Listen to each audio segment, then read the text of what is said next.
Welcome back, everybody.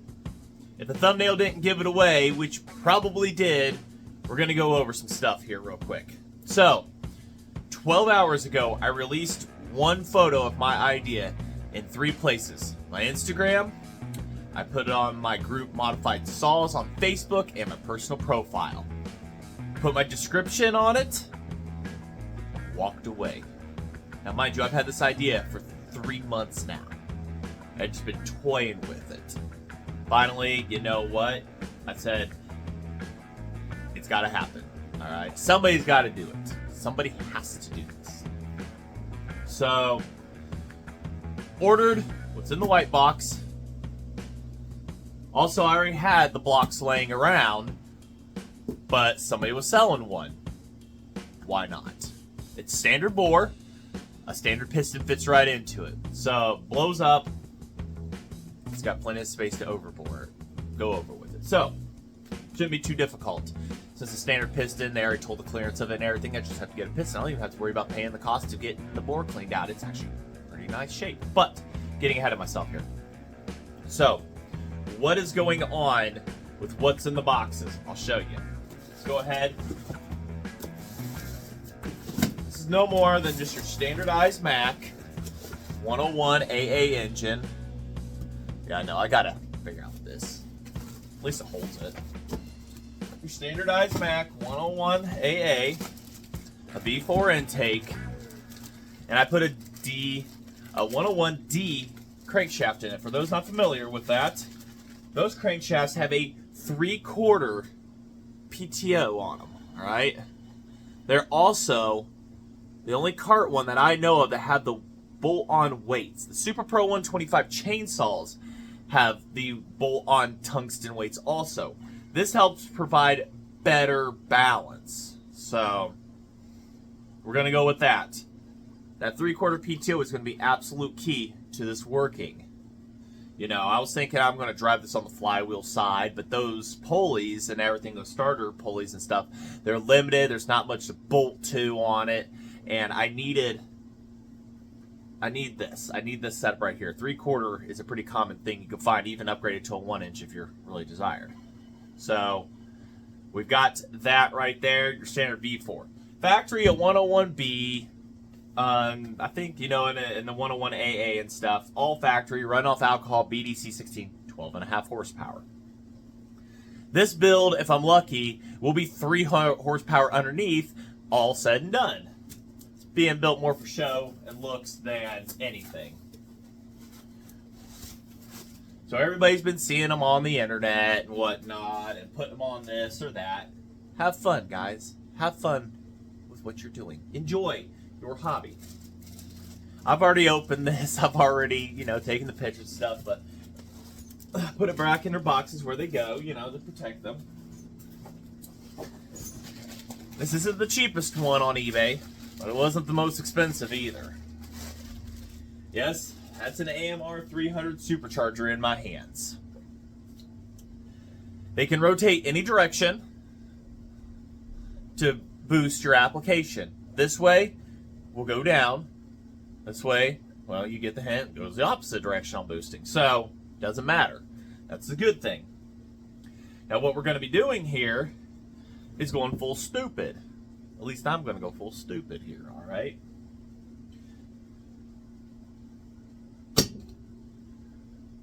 Is it self-explanatory what's happening now?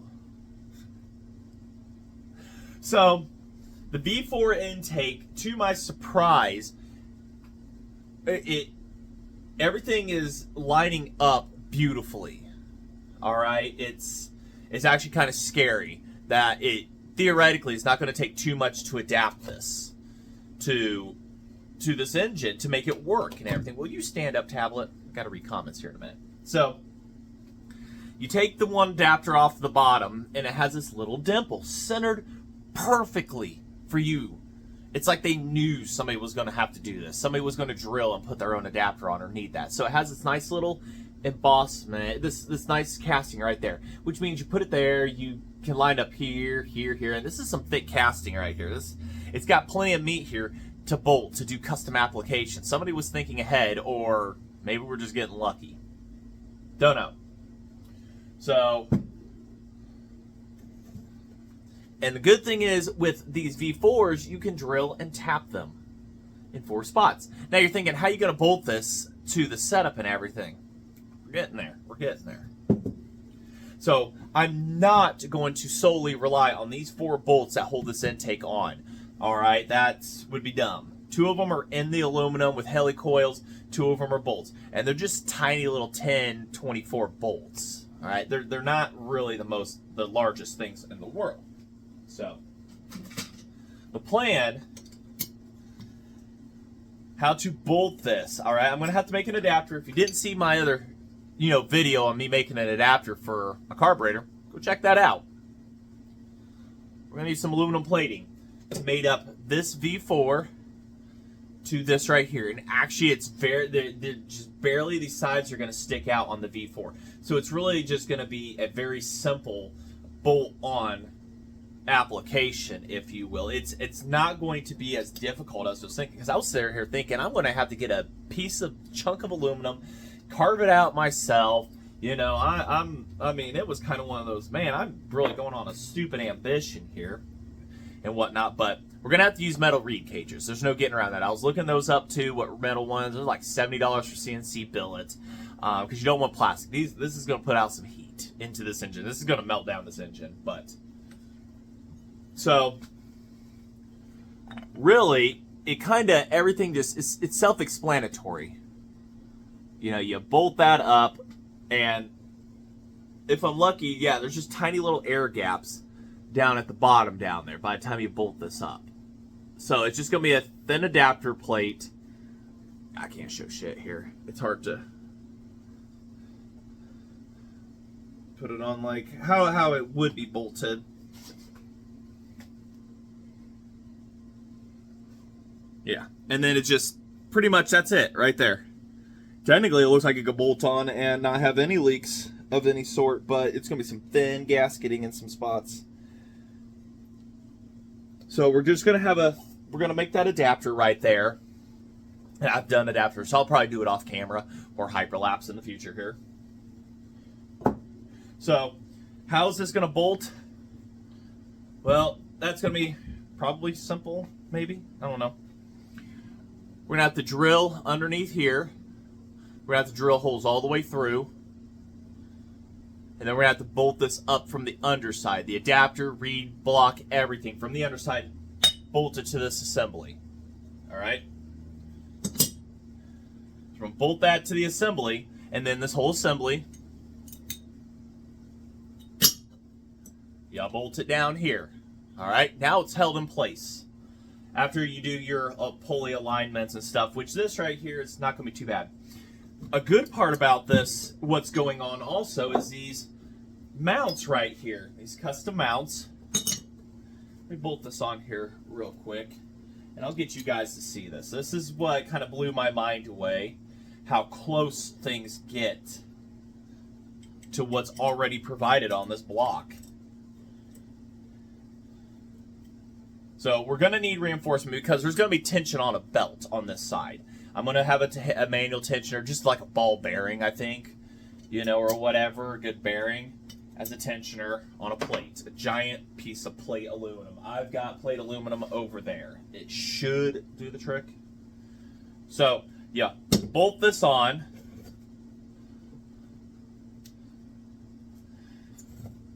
And it's kind of hard to have this thing sit steady. It doesn't like life at all.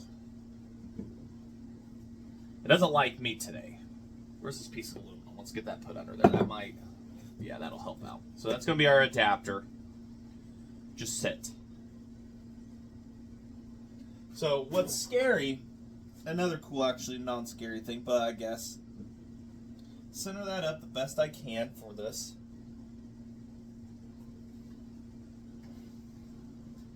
All right, and I'll get you all down here to look. Take a look at this with me. You see that right there? There's 4 bolt holes in there. You can put a plate over that. That plate, there's your side right here. That's pretty close. I mean, you're looking at that, and that's pretty dang old close right there, you know, to being straight in line with it. Now this front one is sideways of it all. Slightly sideways of it all if you look. It's hard to do on the camera because they're weird, but you look, and it's just offset a little bit. So you can get some washers or some spacers to put in there. So that will be used.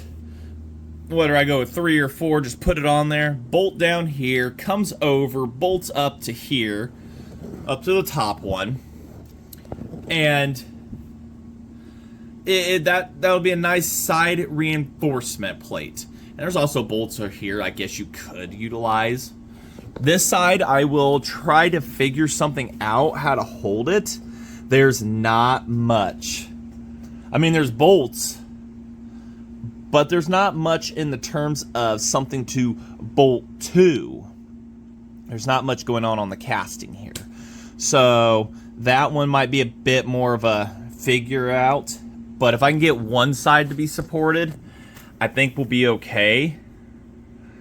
It's just kind of one of those, what do you do? Try to move this without everything falling over on me. And that light up there is really trying to, there we go. It's trying to whitewash everything. So that's the idea. Like I said, I got to put a spacer in here. I think that'll be adequate for doing that. But so it's going to sit a little taller, which is fine, and whatnot. Finding the right pulley combination is going to be the key here. I've seen videos. Put this in here. I've seen videos of guys running these, and 1-to-1, like on Predator 420 engine, stuff like that, you know, of those sizes and everything. They run them and a 1-to-1 ratio, and they're turning like 6,000-7,000 RPM. It was producing like 10 to 15 pounds of boost. I don't need that. I'm not in the realm of doing that, you know. I'm in for the show piece and whatnot. If it takes boost, awesome. You're going to need a hell of a pipe to hold the boost back. It's going to need a pipe that has good back pressure and the sound wave to push back, even if it's low RPM on something. If this thing tops out like 8,000 RPM, 8,000, that's fine. You know, it's just for show. It will be a direct drive saw, so it's going to be extremely dangerous. Perfect.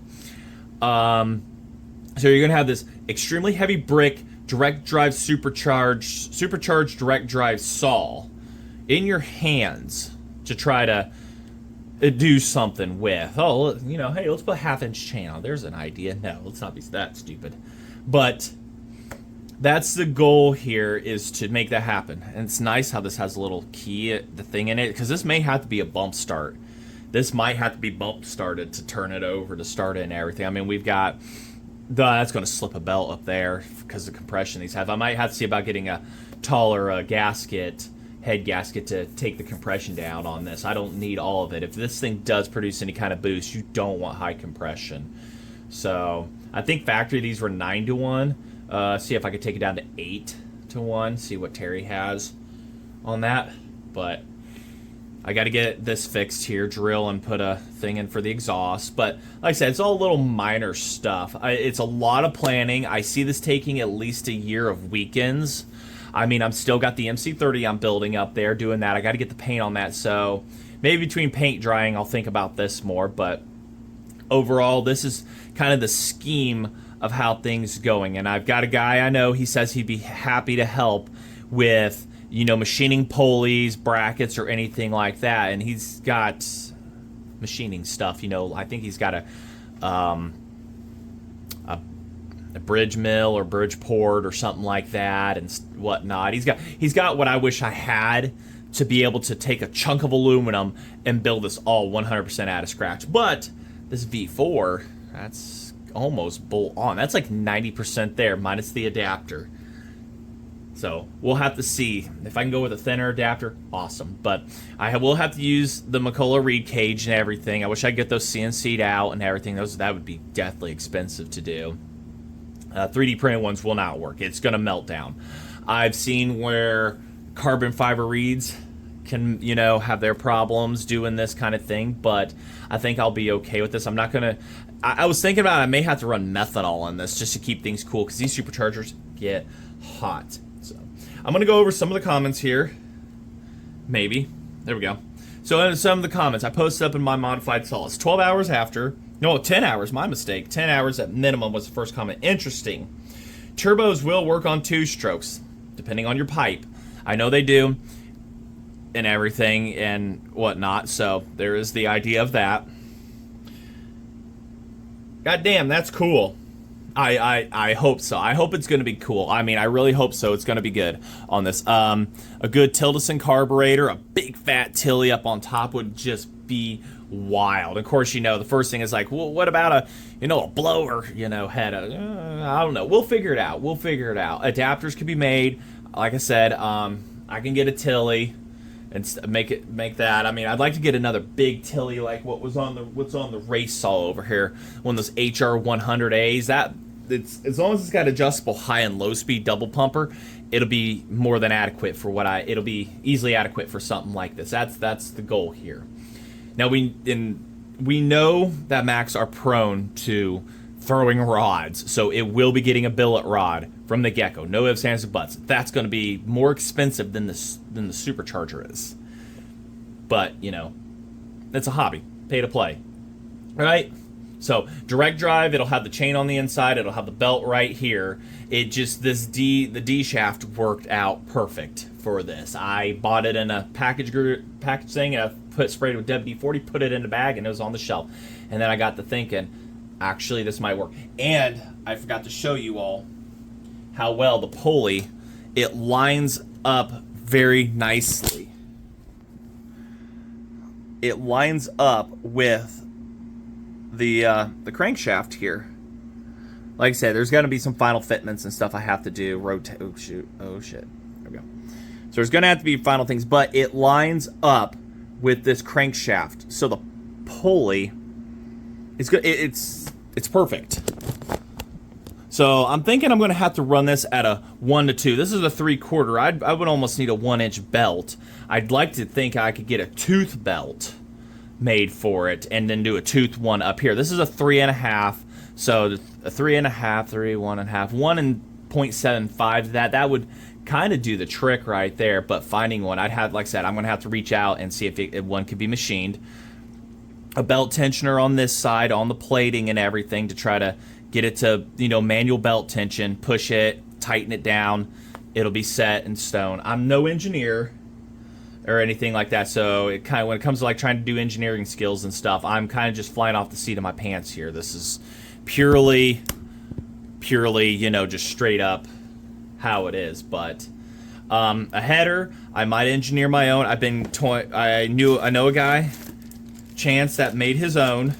He told me the die size, and for the life of me, the die, I can't remember what I did, so I'll have to relook that up. But make our own header, and then have a nice old tune pipe on her and stuff like that. So big old pipe sticking out, up. Like I say, it's a lot of planning here to do that. I mean, a pipe could run theoretically underneath this thing. It's going to be top heavy to where it's going to need a hell of a foot. So maybe one of those nice aluminum Mac headers that head underneath and the pipe comes out the other side. So it's a lot going on here. But like I say, let me know what you think. You can type out one heck of a response to the video in Modified Saws. This video, like I said, will be coming out 2 weeks after I posted this. So, I posted it in the group. So, feedback is welcome. You can find me on Instagram. There's a link up in the community section. You can find me in Modified Saws. That's also there. The Facebook group in there and whatnot. Yeah, a lot going on here. A lot of planning. I'm quite excited about this. I can't believe how actually this is able to sit on top of this. Now, mind you, this is the AMR 300. This is made for a half cube to 1.2 cube engine. This is a 0.125 or 125 cc's. So, yeah, lots of thoughts gonna have to be done. So, definitely run on methanol or race-specific fuel. Absolutely, that methanol will keep this cool. That stuff burns coal, but a lot of water inside of it too, meth injection and stuff. So, yeah, how well does a Mac handle that? I don't know. I've seen these blow up on just C16 gas. but we'll see on that and everything. But some guys keep them together with nitro. They run max on nitro for racing applications. I'll tell you, you boys are wild. But guys been doing this since the 70s. So really, it's something different. And I got asked, why would you lose horsepower? It takes power to make power on this setup. And it could take a bit to do that. It could, like I say, blow all the fuel charge out. Because it's a two-stroke without a exhaust valve. There's no rotary valve. There's no nothing. So that's where the pipe will be key to trying to keep the pressure in there. You know, and the pipe not exploding. So, we'll see. Please chop the mounts out the Supercharger. Keep us updated. The mounts will be used. We're going to utilize these mounts. A bolt straight through, all the way, bolted together, the whole shebang. Because, like I say, the belt or whatever is going to want to tension and pull down on this side. We need something to be rigid to keep it upright. Bolt it down, then bolt your mounts up. It's gonna need it. So I've got to get all the gaskets, everything made and whatnot, stuff like that, final height. Then I can draw out my plate to put on the side here for bolt up, because the gasket thickness, everything is going to be 100% key to making sure that everything fits on its height. Yeah, there's a lot of engineering going into this idea, you know. All right, so. Haha, Brian, you ain't right. Be good. Brian Wagner. The guy who sold me the racing parts to the race saw back here. Super still thank you to that, Brian. That saw just turned out incredibly fantastic. If you guys didn't see that video, go check that out. I watched Two Stroke stuff on YouTube. He has been working on Supercharged Two Strokes for years. He was the final push to making this happen. I watched him out his 50cc engine, his last one, not his current one that has a Rotex the valve on it or whatever, the exhaust.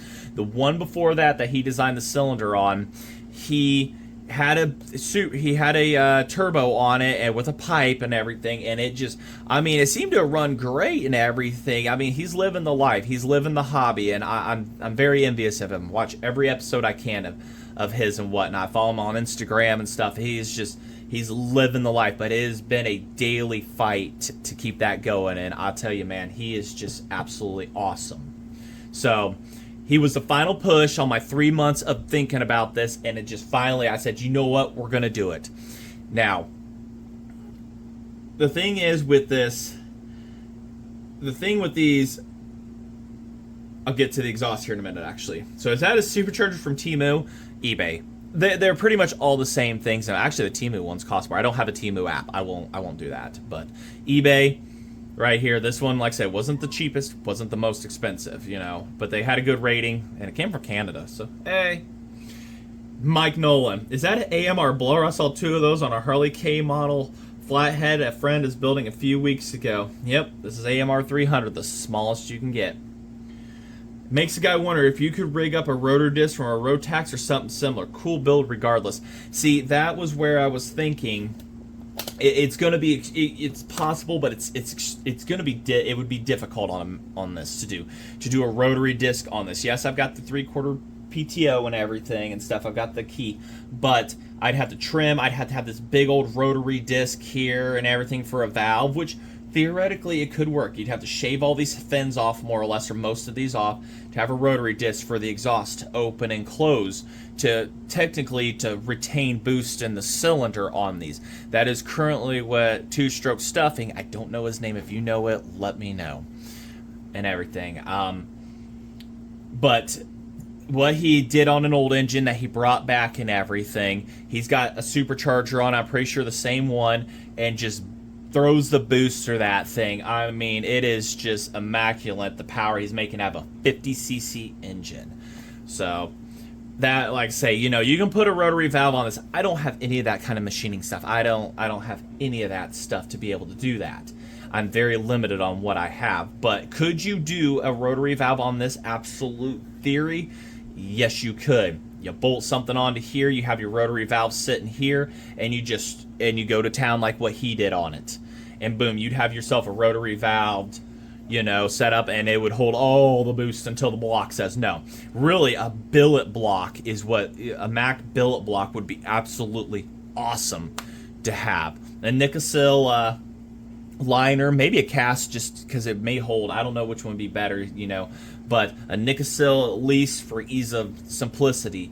A billet block, you don't have to have all the cool little cutouts, but billet, all that good stuff and whatnot. You have this on top of it. A billet block would hold. Get this crankshaft and stuff. It would be wild. It would be an absolute wild build. And I know there's people that say, oh, there's other engines out there that could be used. There's better. I know.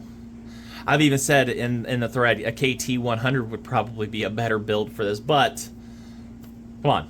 Let's see a Mac that's got a supercharger on it. They built superchargers back in the day for Studebakers. But, like I said, we've got a lot to do here. Your feedback is welcome. You can put it in the comments, obviously. I read the comments. I really do.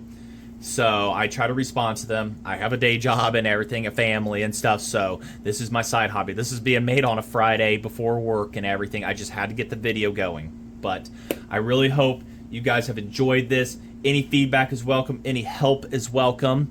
Super thanks to Jeremy for offering to build, brackets, help with the build and brackets and pulleys. I will be contacting you on that. He does have a YouTube channel. I will put the link in the description. I can't remember the name of it. I know what it is. I just can't pronounce it. But I'll put him down there and whatnot. It starts with a Z Racing or something. Like I say, I'm trying to remember it. I can't. But yeah. But yeah, as far as mounting this, just get a shorter and then Allen bolts and stuff. Maybe go with regular bolt heads to get a wrench in there. Same with that and everything clearance. But like I say, a lot of planning. That's the plan. We got to get an adapter. I got to get everything bolted, put together and stuff like that. And then I can sit here and plan. What am I going to use for body? What am I going to use for this? I want to use Mac. I want to use Mac body. I've got a complete, pretty much complete body over there in a box right now, and it's just kind of going to waste sitting over there.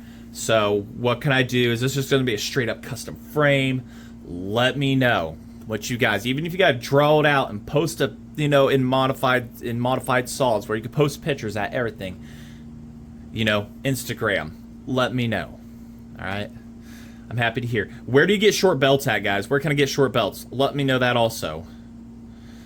A V-belt. I'd like to go Supercharger one like what Two-Stroke Stuffing did. I love his setup, how he has the Supercharger pulleys and the belt, the tooth belt. That looks immaculate and pretty functional, too. You're not going to have belt slip. I don't know if I'll have much belt slip on this, but we'll see how that goes. Carbon fiber reeds. Anybody that makes some that can custom make them or something, let me know that. Any and all helps. If you think of something that I didn't say, please let me know. I have never dealt with anything boosted in my life. All right, I get the idea of how it works. So, even plumbing in, like if I get a boost gauge, it's a two-stroke, it back and forth pulsates, so I'll have to figure something out for that. I guess when you're under boost, you don't get pulsation anymore. You go to straight positive pressure. So I'll figure that out. I'm pretty sure I could put a boost gauge down here on the intake or something, We'll find out. This thing's going to get warm, stuff. But I'm getting ahead of myself. I've got an MC30 to build. I might try to build this during the meantime because, like I say, paint dries on that. I got to get that one done before July. Before the July show or anything like that. But I'm rambling. I just want to say thanks for watching. Like I say, I'm also out for parts for this. I got to get a head for it still and whatnot. I got to get a stuffer. I got to get a lot of stuff for this one. This is going to be... This one right here is... Oh, my God. What am I doing? What am I doing? But rambling. I got to get ready for work. Half hour. Holy crap. I've been yammering. So, thanks for watching, everybody. Like, comment, subscribe. We've got a lot to do. Like I say, I'm going to try to keep up on this, and we'll go from there.